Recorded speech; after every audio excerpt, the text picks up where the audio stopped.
Miss? Hi ma'am, welcome to Noblesa Supermarket Store. Ano po sa kanila?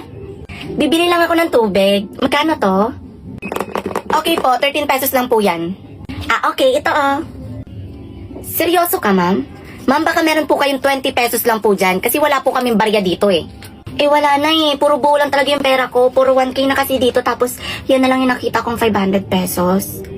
Ma'am, yung binili nyo po is 13 pesos lang po. So baka po may 20 pesos po kayo dyan. Kasi po ang laki pong pera nito. Wala po kaming barya dito. Miss, baka okay na yan. Gawan nyo na ng paraan. Sobrang nauuhaw na talaga ako. Wala akong pake kung nauuhaw ka. Baka po may 13 pesos po kayo dyan sa bag nyo. Try nyo po maghalongkat. Alam nyo miss, kung meron ako ditong barya, kanina ko pa sa inyo na ibigay. Saka uhaw na ako. Akala ko ba Noblesa Supermarket Store to? Ba't wala kayong barya? Oo nga po, Noblesa Supermarket Store to. So ano naman ngayon? Kung nauuhaw ka, doon ka uminom doon sa may CR. Pwede bang makausap yung manager mo? Kasi hindi tayo magkaintindihan.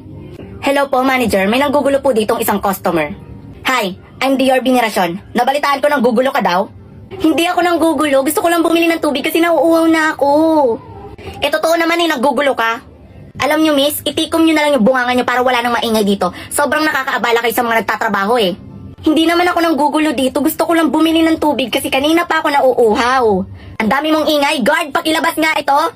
Wait lang, hindi nyo ba ako nakikilala? I'm Celine Noblesa. Daddy ko ang may-ari nitong Noblesa Supermarket Store. OMG, ma'am, sorry po, nagkakamali po kayo, sorry po. Anong sorry? Ganyan pala yung ginagawa niyo sa customer? Wala kayong respeto Oh my God, sorry po. Hindi naman po namin alam na kayo pala po yung anak. Ma'am, patawarin niyo po kami. Hindi po namin sinasadya. Actually, pagod lang po talaga kami, ma'am. Kaya nasabi po namin sa inyo. Alam kong pagod kayo, stress kayo. Pero hindi niyo kailangan ilabas yung pagka-stress niyo sa customer. Respetuhin niyo pa rin sila. Oh my God.